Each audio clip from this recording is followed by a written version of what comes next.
The keys felt foreign in my hands as I drove the winding mountain road to our cabin. 23 years of marriage had made this drive second nature, but today something felt different. The steering wheel was slick with my nervous sweat, and every turn seemed sharper than I remembered. I should have known something was wrong when David suggested we spend the weekend at our vacation home. He'd been distant for months, working late more often, taking phone calls in other rooms. The kind of behavior that makes a wife's stomach twist with possibilities she doesn't want to face. The cabin came into view through the pine trees, its familiar cedar walls and wraparound porch usually a sight that brought me peace. But David's BMW was already in the driveway. Next to it sat a red convertible I'd never seen before. My hands trembled as I parked. The mountain air felt thin when I stepped out, like it couldn't fill my lungs properly. I grabbed my overnight bag and walked toward the front door, each step feeling like I was walking toward the edge of a cliff. The door was unlocked. I pushed it open and called out. David's voice echoed from the kitchen, casual and relaxed in a way that made my skin crawl. "In here, honey." I found him leaning against the granite counter, a glass of wine in his hand. He looked comfortable. Too comfortable. Like he owned the place, which I supposed he did. We did. Or had. But he wasn't alone. She sat at our kitchen island, long blonde hair cascading over her shoulders, legs crossed in a way that suggested she'd made herself at home. She was younger than me. Of course, she was younger than me. Maybe 30, with the kind of effortless beauty that comes from not having spent 2 decades worrying about someone else's happiness. "Sarah," David said, his voice carrying a tone I'd never heard before. Not guilty. Not apologetic. Almost defiant. "I'd like you to meet Jessica." The woman smiled at me. Actually smiled. Like we were being introduced at a dinner party instead of in the kitchen of the cabin my husband and I had bought together after our first big promotion. The place where we'd celebrated anniversaries and planned our future. "Hi," Jessica said, her voice honey-sweet. "David's told me so much about you." I stood there, overnight bag still in my hand, trying to process what I was seeing. This wasn't a confession. This wasn't David breaking down and begging for forgiveness. This was an introduction. "What's going on?" My voice came out smaller than I intended. David set down his wine glass and straightened his shoulders. The gesture reminded me of how he looked when he was about to deliver bad news to a client. Professional. Detached. "Sarah, we need to talk. Jessica and I have been seeing each other for 8 months now. We're in love, and we want to be together." 8 months. The number hit me like a physical blow. 8 months of lies. 8 months of him coming home to me every night, eating dinner at our table, sleeping in our bed, all while living a completely different life. "We thought it would be good to clear the air," Jessica added, as if she were mediating a business dispute. "You know, get everything out in the open." I found my voice, though it felt like speaking through water. "You brought your mistress to our cabin." "Our cabin," David corrected. "And she's not my mistress. She's my girlfriend. We're planning to move in together." The words kept coming, but they felt surreal, like I was watching someone else's life fall apart. He talked about lawyers and mediation, about splitting assets and being civilized adults. Jessica nodded along, occasionally touching his arm in a gesture that was clearly meant to seem supportive, but felt like salt in an open wound. Then David said the words that would replay in my mind for weeks to come. "We'll need the master bedroom tonight. You can take the guest room, or if you're not comfortable with that, maybe you should head back to town." The silence that followed was deafening. Even Jessica looked uncomfortable, shifting in her seat for the first time since I'd arrived. I set down my overnight bag carefully, like it might explode if I moved too quickly. My hands weren't shaking anymore. Something cold and steady had settled over me, like ice forming on a lake. "The master bedroom," I repeated. "It's just for tonight," David said, but his voice had lost some of its confidence. "Until we can figure out the logistics." I nodded slowly. "The logistics." Jessica cleared her throat. "Maybe I should wait in the car while you two talk." "No," I said, surprising myself with how calm I sounded. "Stay. You're part of this now." I walked to the kitchen window and looked out at the view that had sold us on this place. The mountain ridges stretched endlessly, covered in trees that changed color with the seasons. We'd stood at this same window countless times, planning renovations and talking about the children we might bring here someday. The children we never had. "How long have you been planning this?" I asked. David and Jessica exchanged a look.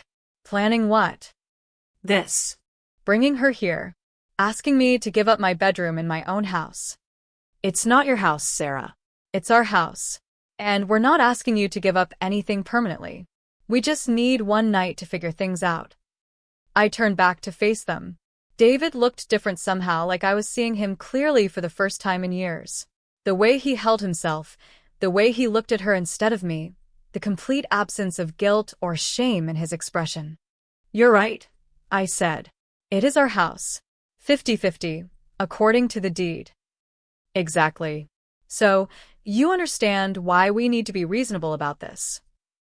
I walked to the kitchen drawer where we kept important documents.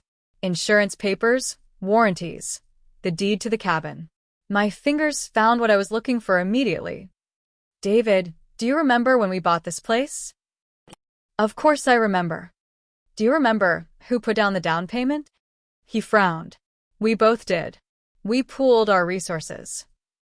I pulled out the bank statement I'd been looking for. 23 years old, but I'd kept it with the other important papers. Actually, that's not quite right. The down payment came from my inheritance. From my grandmother's estate. $60,000.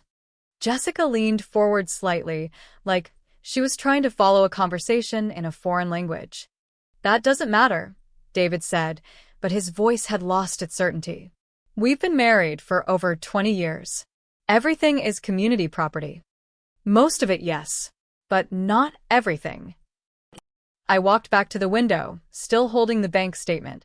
The sun was setting behind the mountains, painting the sky in shades of orange and pink. It was beautiful. It was always beautiful.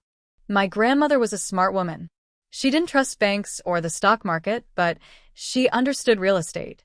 When she left me that money, she made sure her lawyer explained something very important. I turned back to face them. David looked uncomfortable now, shifting from foot to foot. Jessica was watching me with the expression of someone who was beginning to realize she'd walked into something more complicated than she'd expected. In this state, if you can prove that a property was purchased primarily with separate funds, inherited funds, that property remains separate property even after marriage. As long as you can document it. I held up the bank statement. $60,000 from the Elizabeth Morrison estate. Deposited into my account on March 15th. Cashier's check for the down payment on this cabin, drawn on the same account, March 22nd. The silence stretched between us. Jessica looked at David like she was waiting for him to explain, to make this problem disappear. "Sarah, even if that's true, I've contributed to the mortgage payments, the upkeep, the improvements. I have equity in this place." "You do," I agreed. "Some equity. But not half. And certainly not the right to kick me out of my own bedroom." I walked to the phone on the kitchen counter, an old landline we'd kept because cell service was spotty in the mountains. "I'm going to call Tom Peterson." "You remember Tom, don't you, David? Your old law school buddy? The one who specializes in real estate law." David's face had gone pale. "Sarah, let's not do anything hasty. We can work this out." I dialed Tom's number from memory. He'd been our lawyer for years, had handled the purchase of our home in town, helped us with our wills.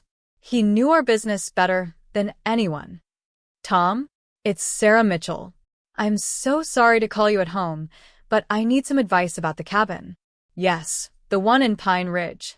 Actually, I'm here now, and I need to understand my legal rights regarding the property." I listened for a moment, aware that David and Jessica were hanging on every word. "Uh-huh. Yes, I have the original bank statement. No, it was never commingled with joint funds. Yes, I can prove the chain of title." Tom's voice was clear enough that I could see David catching some of the words. "Separate property. Documentation. Exclusive rights." "I understand. Yes, I'll call you first thing Monday morning." Thank you so much. I hung up and looked at David and Jessica.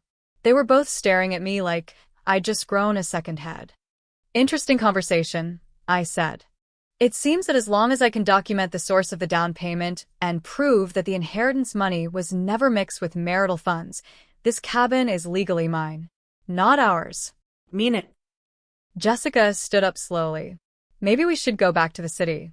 This seems like something you two need to work out privately. No, I said, and something in my voice made both of them freeze. You wanted to be here. You wanted to be part of this. You're going to stay and see how it plays out. I walked to the front door and locked it. Then I did the same with the back door. The cabin suddenly felt smaller, more intimate. Sarah, what are you doing? David asked. I'm claiming my property, I said. You wanted to talk about logistics? Let's talk about logistics. I went to the master bedroom and returned with 2 pillows and a blanket. I dropped them on the couch in the living room. The guest room is upstairs.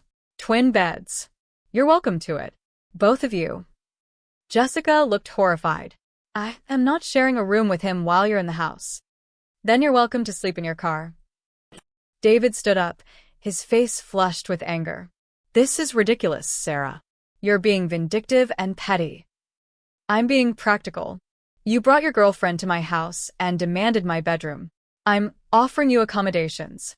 If they're not suitable, you're free to leave. We're not leaving. Then I guess you're staying in the guest room.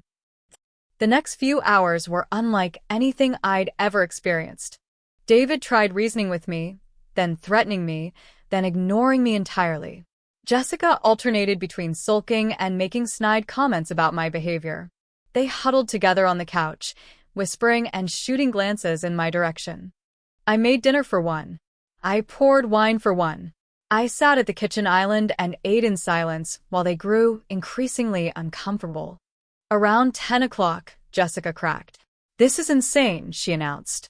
I'm not spending the night in some children's bedroom while you play power games. The guest room has perfectly adequate beds, I said without looking up from my book. I'm calling a taxi. Cell service is pretty spotty up here, and there's no taxi service to the mountain.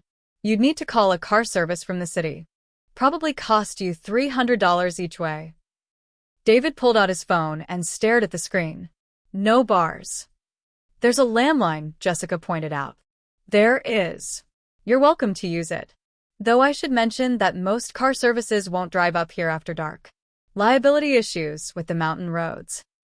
I was lying about the liability issues, but they didn't know that. Jessica stormed to the phone and started dialing. I listened to her increasingly frustrated conversations with 3 different car services, all of whom confirmed that they didn't drive to Pine Ridge after sunset. She slammed the phone down and glared at me. You planned this. I planned nothing. You two showed up at my house uninvited and made demands. I'm simply working within the parameters you established. David tried a different approach. He sat down across from me, using the voice he probably used with difficult clients. Sarah, I know this is hard. Change is always hard. But we need to be adults about this. Jessica and I love each other, and we're going to be together regardless of what happens tonight. We can make this easy or we can make it difficult, but the outcome is the same. I looked at him over my book. The outcome is the same for you, you mean? You get to walk away from 23 years of marriage and start fresh with someone new. I get to rebuild my entire life at 52. That's not fair. We both know the marriage hasn't been working for years. The words hit me like a slap. Is that what we both know? Come on, Sarah. We've been going through the motions. We barely talk anymore. We don't have sex. We don't even fight anymore. We're like roommates. Jessica was nodding along, like she had some insight into my marriage that I'd missed. You're right, I said quietly. We have been like roommates. I just didn't realize you were shopping for a new place to live. I stood up and walked to the fireplace, where our wedding photo sat on the mantel. We looked so young, so confident that we could handle whatever life threw at us. When did you decide I wasn't worth fighting for anymore? I asked. The question seemed to surprise him. Sarah, that's not. It's not about worth. We just grew apart. No, David. You grew apart.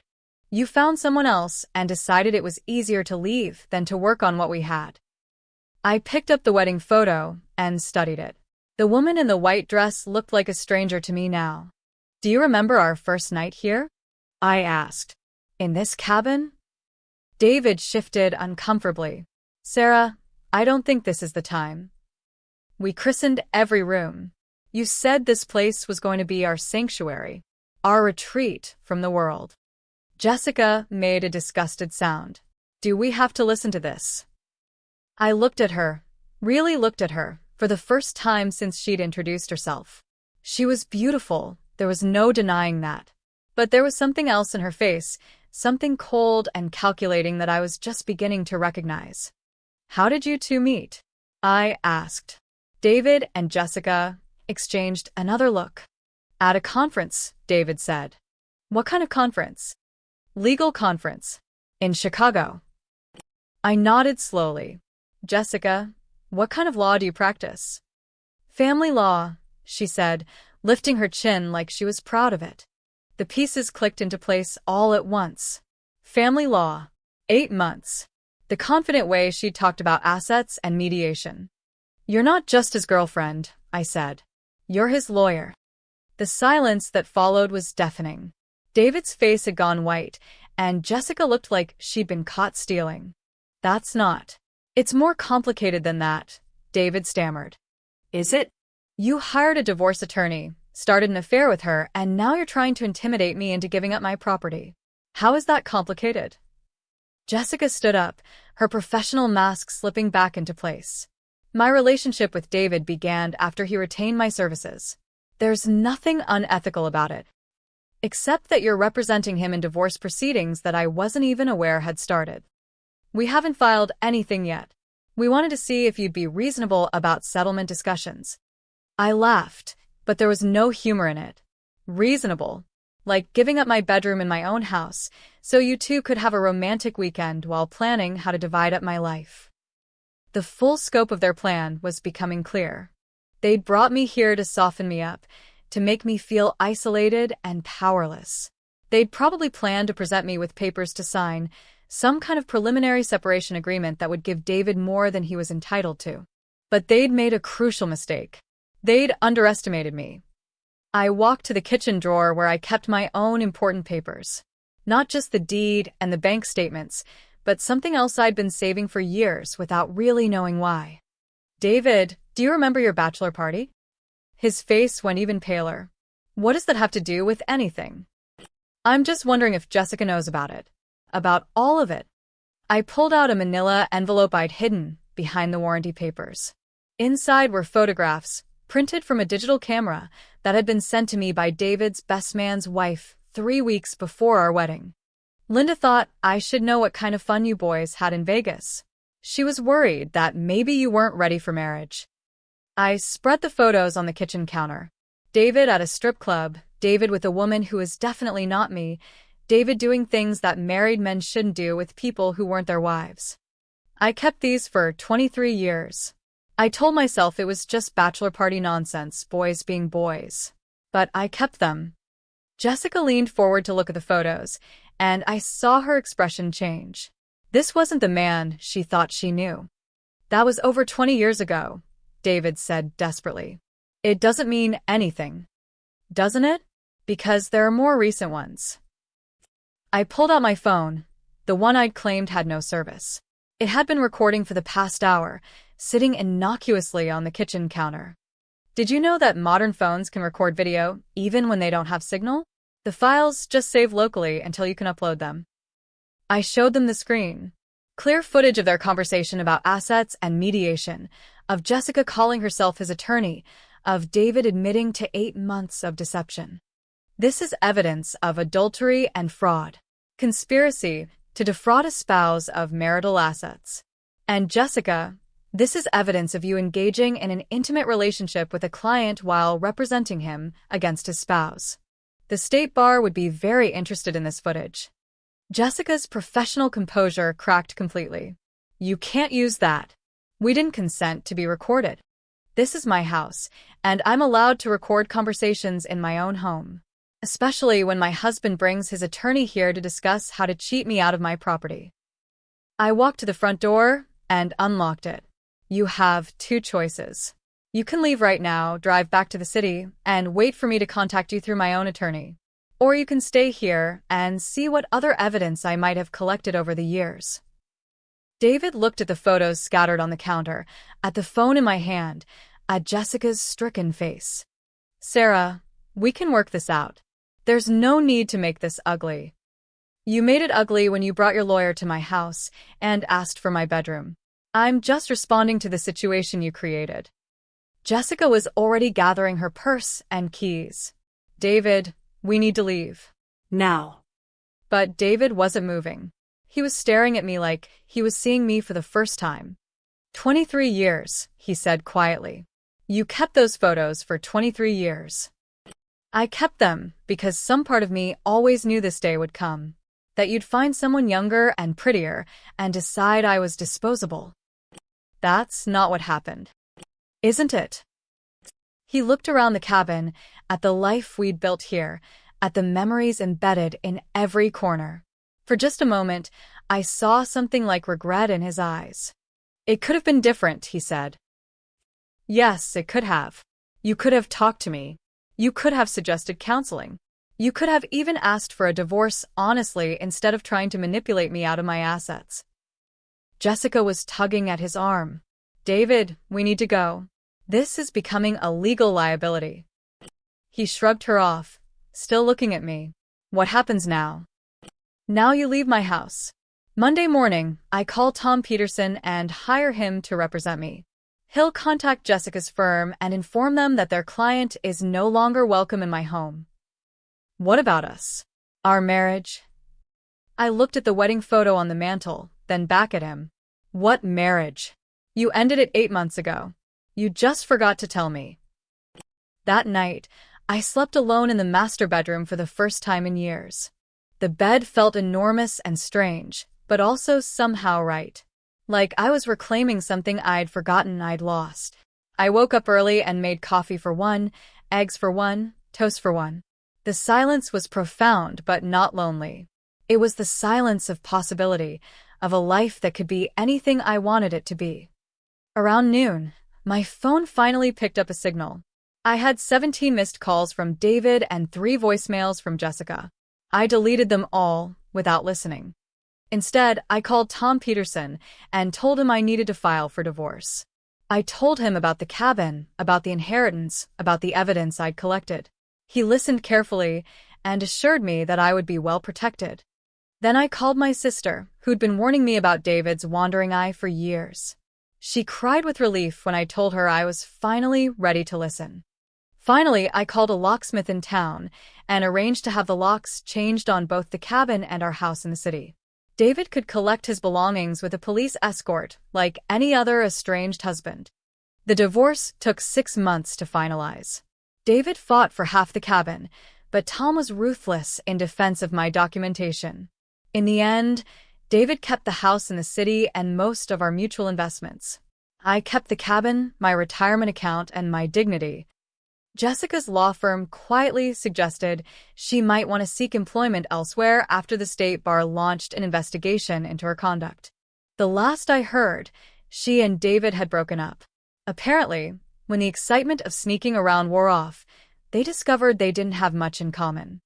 I still go to the cabin every weekend. Sometimes I invite friends, sometimes I go alone. I've redecorated the master bedroom, removing every trace of the life I shared with David. It's mine now, completely and utterly mine. The mountain views are still beautiful. The silence is still profound. But now it's the silence of peace, not loneliness.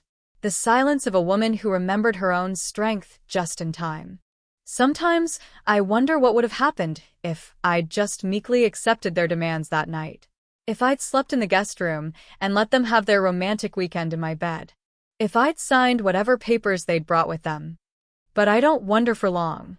Some battles are worth fighting, even when the outcome seems predetermined. Especially when the outcome seems predetermined. The cabin is still my sanctuary. But now I'm the only one who gets to decide who's welcome here.